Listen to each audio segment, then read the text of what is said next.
بسم اللہ الرحمن الرحیم۔ تمام سامعین کو ہدایت اسلامک ٹیچنگ چینل پر خوش آمدید کہتا ہوں۔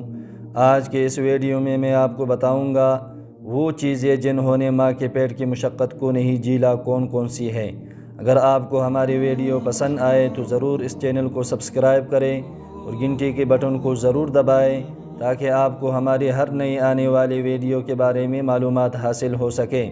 حضرت ابن عباس رضی اللہ تعالی عنہ فرماتے ہیں وہ چیزیں جنہوں نے ماں کے پیٹ کی مشقت کو نہیں جھیلا وہ چار ہیں۔ نمبر 1 حضرت آدم علیہ السلام، نمبر 2 حضرت حوا علیہ السلام، نمبر 3 حضرت صالح علیہ السلام کی اونٹنی جس کو اللہ جل جلالہ نے پتھر سے پیدا فرمایا تھا، نمبر 4 وہ مینڈا جو حضرت اسماعیل علیہ السلام کے بدلے میں ذبح کیا گیا تھا بحوالِ حیات الحیوان، جلد نمبر 2 صفحہ نمبر 386۔